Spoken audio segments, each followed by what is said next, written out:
To grow squash, you can either purchase seedlings that are ready to transplant or purchase seeds and sow them. If growing from seed, start with sowing in nursery pots in April. Cover with soil mix and water. Place your seedlings in front of a window or in a warm greenhouse. 1 month later, transfer your young plants to the garden.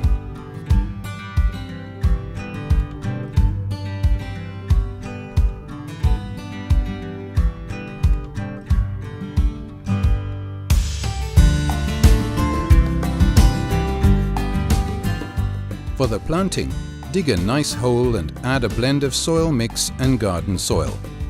Place the clump in the center and cover with soil. Press down and shape the ground into a bowl. When finished, water.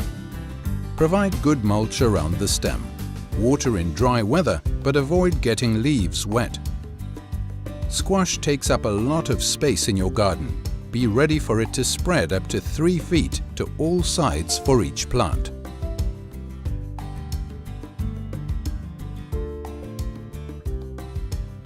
Squash harvest is at the beginning of fall for fresh cooking. Harvest when the first frost spells hit for them to keep best. Store away from moisture in a cool and ventilated spot with a temperature that stays constant at around 60 to 68 degrees F.